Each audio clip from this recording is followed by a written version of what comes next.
Hey folks, welcome back to our latest installment of MSP Business School. I'm Brian Doyle, and with me as always, I've got my co-hosts and partners, Rob Rogers and Tim McNeil. Now today, they're going to be put on the hot seat as we often like to do, and they're going to actually play the role of our guest today. What we really want to talk about, and something that we've heard from a lot of our MSPs in the community when we've asked what kind of topics you'd like us to cover here at MSP Business School. Many of them are struggling as they scale with going from that first sales rep they hired to a team to how to sales manage. And let's even take that a step back. Maybe I'm only at that first sales rep I got to hire. How am I going to manage that resource in a world where everybody else is a tech and this man's a lonely island, right? Yep. Or this woman's a lonely island. And obviously, guys running OSR Manage, a virtual sales management firm, you guys have experience in this and really have gone on, to develop a community of sales reps where even if they're islands unto themselves, they could be part of this larger scale community, be led by somebody that speaks their language and really goes there. But what I'd like to really focus on today is, what does that person have to look like? To be an effective sales manager, who do you have to be? What are the skills you have to have? And no spoilers here, folks, but it doesn't necessarily mean you have to be great at sales. So let's talk a little bit about, what you guys feel the personality and makeup of a great sales manager might be. You want to go first, Timmy? You want to take that first round? You start. Okay. Rob. All right. So I would say that the number one thing that I look for when I'm in, and I'm always interviewing sales managers out there. We're always growing. We're always looking for sales managers out there. And the number one thing that I'm looking for is that sense of urgency, that ability to understand numbers, but understand numbers as a way to help coach the rep, and that ability to be able to speak up and downstream while motivating others. That's like, you have to be fun, you have to be fair, and you have to be firm. With those three qualities right there, you can take any person out there that has done sales management before, put them in this very, very difficult industry, and have them be successful, right? And I totally agree with you, Brian. Just because you're the best salesperson out there in the world does not. It's actually really hard to make that person a very successful sales manager.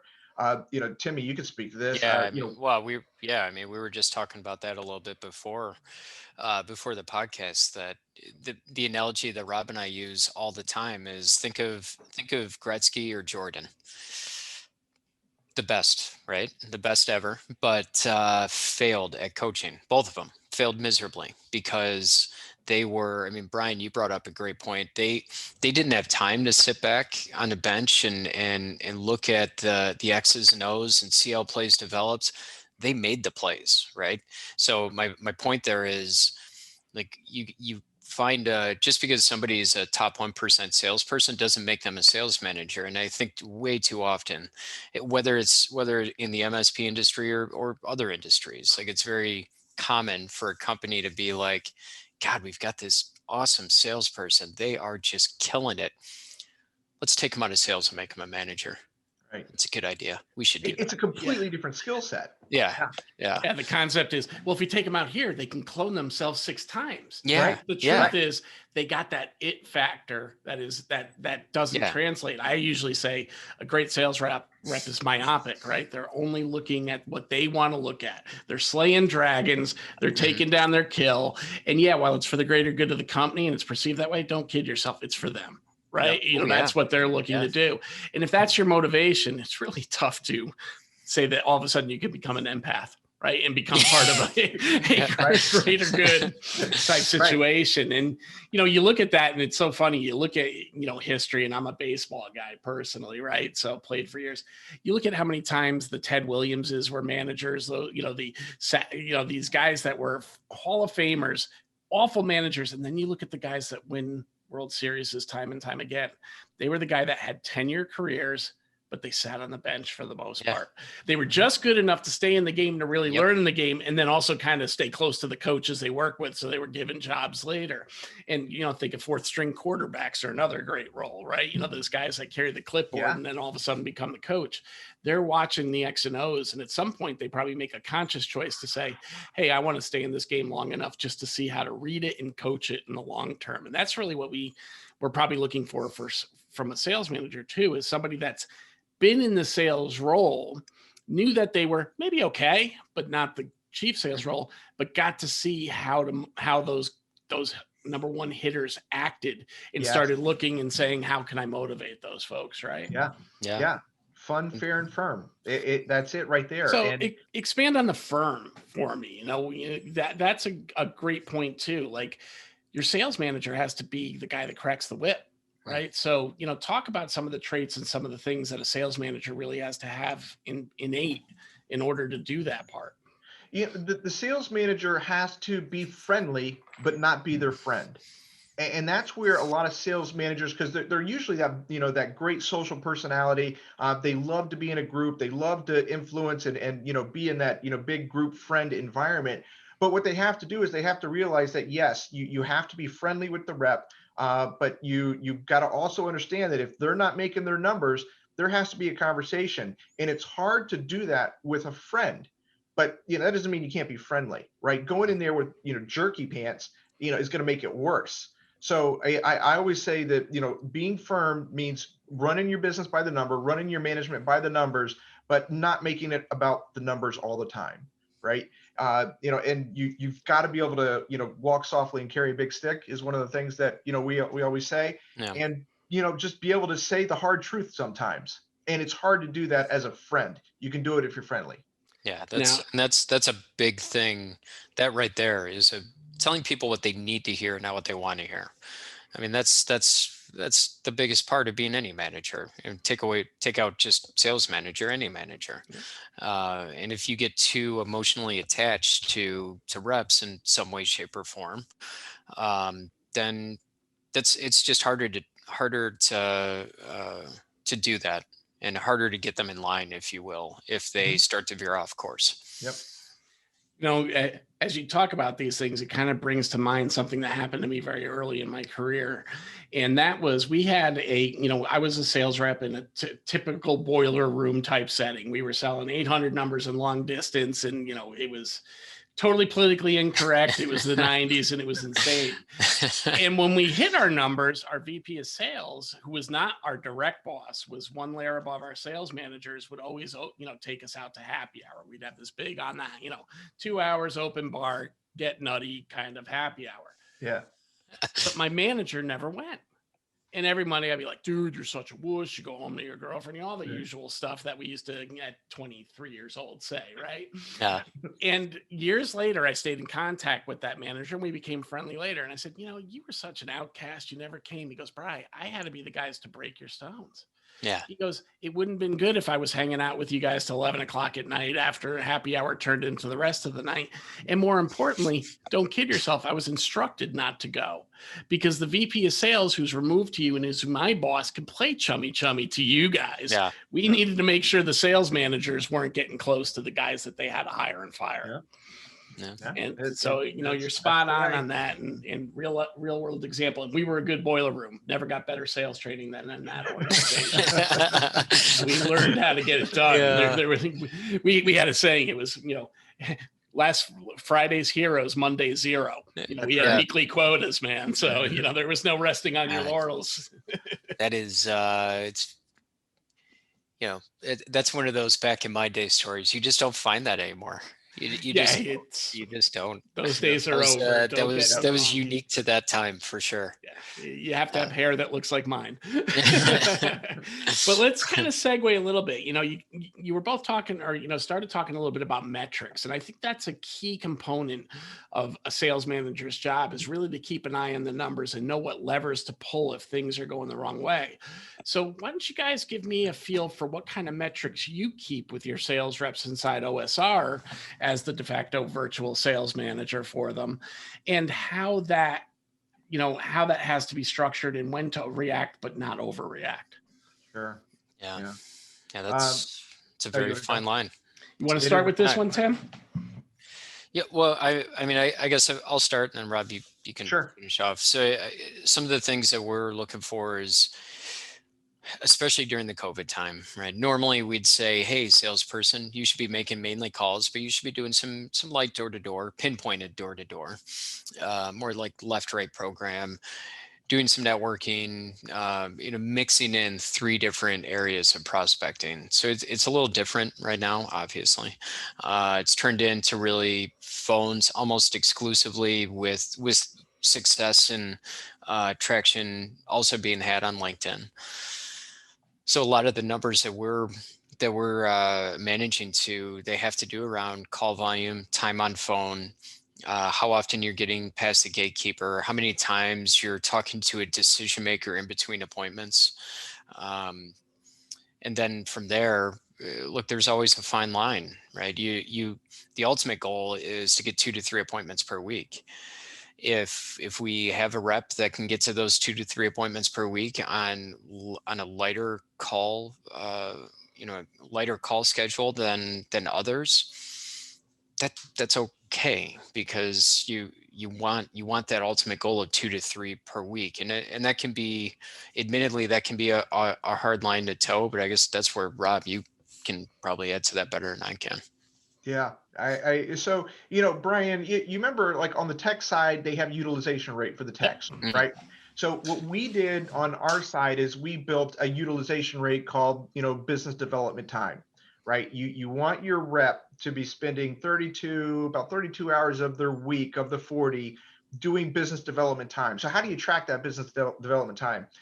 We did it through a 100-point system. And there's different point values for different pieces of the puzzle, whether you're prospecting or you're in your sales funnel. And you just get rewarded and pointed out based on all those things, so you can see what your utilization rate is. Now, here's where it starts coming into a nuance for the sales manager. The owner doesn't want your 15 billion KPIs that you have that you're using to fine tune your rep and seeing where there's issues. The owner is just coming to you. Did you close one deal a month? Was it worth $3,000 in monthly recurring revenue or not? Right. And he doesn't care, or she doesn't care about anything else. So what do I track with my reps on a weekly and biweekly and monthly basis is I care about the appointments. I care about what went to proposal and what was your closing rate in Mhm. proposals. Those are the three that I really care about. You need to have 8 appointments that turn into 6 on-sites that turn into 4 proposals, and one of them closes. That's the ratio that you need to maintain. And that's what I watch. Everything else is just stuff that you as a manager are working with that rep to make sure that they're getting to there. And those And are that's some, that. Go ahead. I was going to say, and those are some interesting numbers too, because Mhm. I think there's also a lot of false expectation that Oh, comes out of the Yeah. ownership side of this too, when hiring sales managers, particularly here in the MSP community, because there's this thought of, well, I get 6 to 8 appointments a month just by being me. Well, first of all, it is because you're just you. You're in the community, you're the business owner, you're the person that was being referred to, and you didn't get a sales rep until you exhausted your resources. Yep. Second thing is, those people, like there's this thought, I got to get 10, 12 appointments. Well, no, you're spot on the metrics. Realistically, if I can get out and see 8 people that I've qualified, that being the key Qualified. thing on those yeah, appointments, yeah. right? Because we can get a lot of That's garbage the appointments. They Yep. have exactly, they that's have the a key. need, they have a need budget and something else, Yep. and that can convert to 4 proposals. Well, even a blind, the old adage, even a blind squirrel, right? You should Yep. be able to close Mhm. one of those, 4 of those by accident. Yeah. So you kind of got that velocity and outcome tied together. Yeah, I mean, like Brian, like if you remember, and this is one of the things that we have to really set expectations with the owners and with the rep. If you were getting all these company generated leads coming in the door, you were closing 50 to 75% of those, right? And you were closing them within 3 months. That dog don't hunt in the prospecting world. It just Yeah. doesn't, right? It takes 3 to 9 months to close a deal, and you're closing 1 out of 4, 1 out of 5, and you're glad, Yeah, yeah, and and that's at that's the peak thing. efficiency. Yeah, yeah, and you're Literally. bragging, right? You're Yeah. going to President's Club, and that's the thing that people have to understand. It's just like if you can maintain that sales funnel in like an 8-6-4-1 type of model, then you're going to make your owner happy, and that's all they care about. is the activity happening? Is it trickling down appropriately? And everything else above that, with the prospecting side, is between you and your rep, right? Making sure that the rep is doing their activity and doing all the stuff they need to be doing. So, we've talked about general numbers, but I think too, right? Not all reps are truly created equal. Mhm. So, how do you motivate that guy that can blow away those numbers, or maybe the guy that's stretching to those numbers? How does a sales manager adapt to the team and know that they're going to have different performers, just like any other sport, right? Not everybody's Jordan. So, how do you acclimate yourself to that? Who wants to take that one Timmy could first? answer this. We use the disc profile to Yeah. understand our communication styles with our sales rep. Up and down the street, that is our bread and butter on how we do it. Like Tim, you do this all the time. Yeah, I mean, I look, it's to me, it's trying to identify that during the recruiting phase, right? You're trying to understand. We have like a 5-step interview process that we recommend companies do, and the reason for that is because like the average, you get a good salesperson or an average salesperson, we'll say. Get an average salesperson, it's maybe on the maybe a little iffy. They can fake their way through 1 or 2 interviews, but they can't do it through 5. And then you mix in a disc profile, you figure out how they communicate with people, and you really start, quite honestly, we spend a good portion of time in the recruiting phase talking about prospecting and what works for them, what doesn't work for them. And we can kind of identify the people that, what, this person's only going to max out at, generally speaking, it's going to be a struggle for them to get 70 calls a day. But this other, this other person, they could be doing 100 a day by accident. So then you start looking at talk time and how many people are they talking to on a daily basis, and how meaningful are those conversations being? If somebody's only making 70 calls a day, that's totally fine, right? Or maybe even less. Maybe they're making 60 calls a day. That should translate to more conversations, better conversations, and better relationship appointments over time. Yeah. Where the high volume tends to be, you tend to get a little more of the right time, right place appointments, because it's a little bit more of a shotgun effect. And then you, on both scenarios, you want to try and push the limits of the person who doesn't make as many calls up. And you also don't want the high call producer to get burnt out. So you want them to focus on, okay, just take a breath. Let's just have conversations, talk to the decision makers, get to know them. I mean, those are, I would say, it's a bit of a game sometimes, but that we see that often, and that's how we tend to handle it. And Yeah, you really hit on one of the biggest misconceptions out there, is that it's all about the dials, right? Because it isn't. That talk time measurement's often overlooked by technical founded MSPs that are playing the role of sales manager for that first hire. Well, why haven't you done 100 dials? And it's like, well, I had 15 meaningful conversations today. And yes, I only got one appointment out of those 15, but I know these other 14 I can go back to. And that's a huge value right there, right? So, it really is that process. And that's where the sales manager has to get to know the individual, their selling style. Yep. And then how to try, and then saying, hey, what's the lever I want them to ramp up because you've always got to be challenging them higher. So it sounds like you guys have got a defined approach, and that's something that I see that MSPs take for granted. You can't just get a sales rep and have him manage himself. And show up and do it.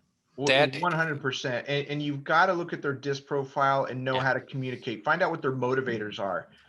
You can't, like, sometimes you will talk to our MSP owners and they'll be like, I offered him a $500 gift card to do this, but the person isn't motivated by that $500 gift card. They were motivated by, there's just like a plaque and an award in front of the entire group, right? So just like understanding what the true motivators are for that salesperson just takes you from, it just takes you to the next level with that motivation of that rep, and really gets them engaged and moving. Right. And there's different, even with money motivation, there's different types of money motivation, right? We had at the same place I was talking about before, they had a deal where the sales rep of the month got use of at the time it was a BMW Z3, right? And got the parking lot for that month. That wasn't motivation for some people. So there were guys that I saw that were selling because they were selling hard for their family and they wanted to have an early retirement. That was their money motivation. Yeah. They felt ridiculous in that car. They wouldn't even drive it when they got access to it because it just wasn't their personality type, right? So you got to look at those rewards and motivators and say, even if you're money motivated, are you money motivated today, short-term material? Are you motivated for the long-term, exit quickly? There's these different balancing acts that everybody totally comes agree. up with. It's not just a, hey, this guy, did great in the interview and he'll do great. Yeah, yeah. It's so much deeper than that, that just it takes a while. Takes a while for sure. Yeah. Well, I mean, I always say, right, sometimes the sales rep best sales, the one that gets them the job. And that's it. I know. Oh yeah. Totally. Totally. Well, I mean, think about it. He's selling a contract for, $50, $60, $70,000 a year, right? They're selling an MRR agreement to the person Yeah. across the desk from them. So, And he's selling the thing he knows best. Yeah. Or she. Yeah. They're selling themselves. But let's be real, they've really only sold themselves on $13,000 renewables. Yeah. Quarterly. Yeah. Very true. Very true. Yeah. But let's kind of talk a little bit about your guys' process, because one thing I don't want to overlook in this conversation is those single practitioner sales reps that we see littered about the MSP community. Those people that go in every day and walk into an office of almost pure silence because engineers are heads down working on technical things, got their headphones in. And if you're not on the help desk, you're probably not talking to anybody, right? Yep. And anybody argues with me wasn't at any of my 5 offices. So how do how can us as an MSP help? I mean, the obvious thing is obviously going to OSR and getting them into a training, but how do we foster a community for these people that are really lone wolves in a chicken coop? Dude, I'm glad you asked that. That's such a great question. Timmy, you want to start this? Or you want me to start this one? I'll start it. I mean, so the biggest thing,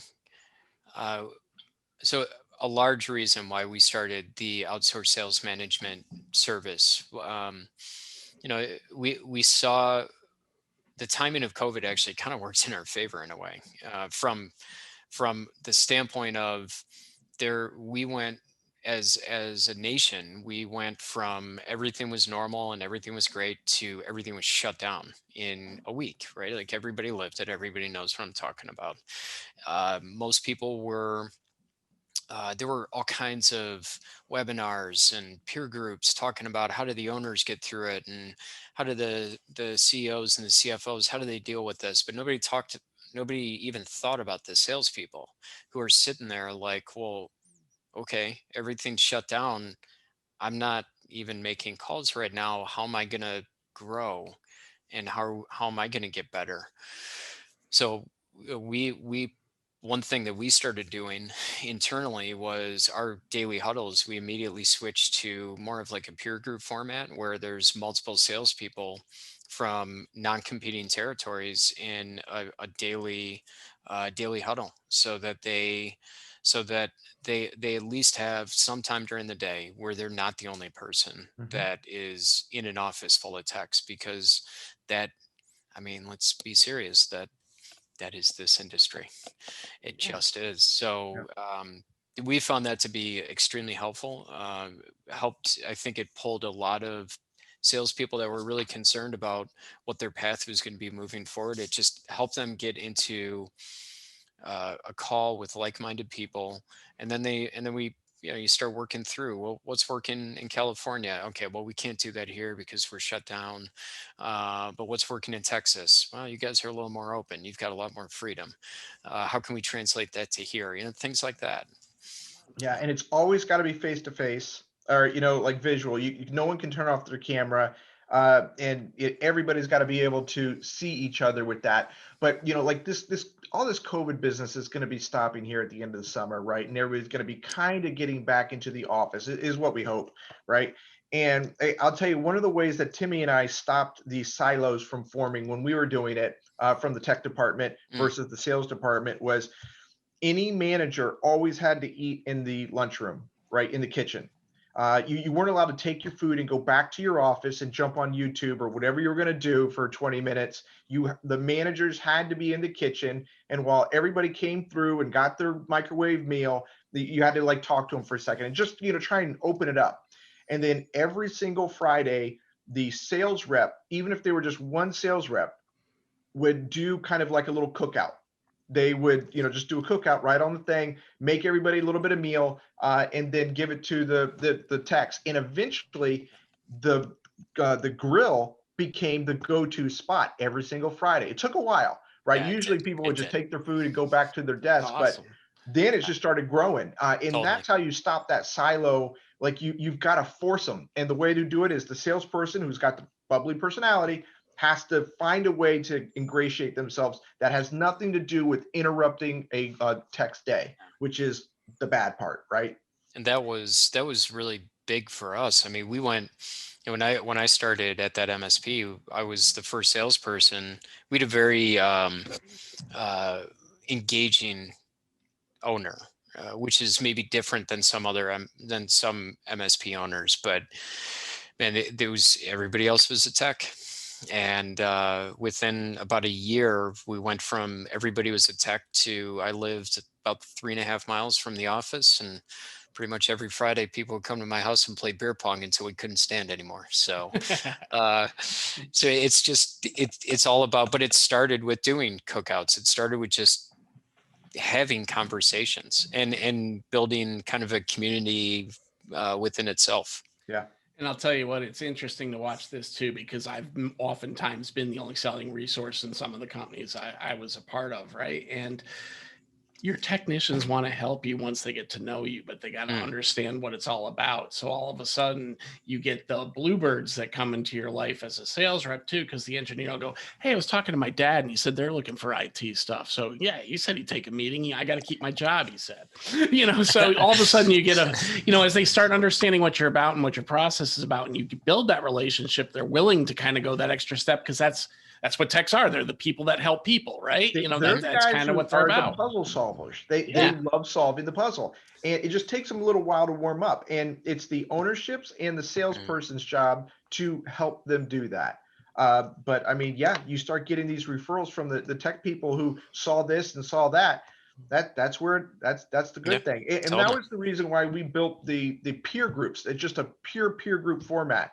No anything else, just where people can come in and chat with each other, and just like have that sales type of personality to talk to, especially now when everybody's working at their house and stuff. Yeah, Brian.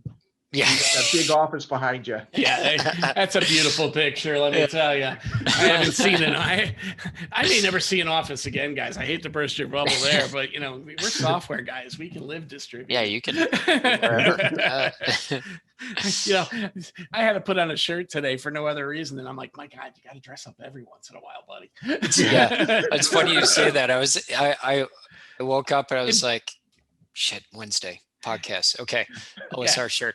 And for those that are listening today, Rob still trumped me today. He actually had to go out and see people, so he's looking better than I. and well, he always looks better than I, but that's a whole other subject.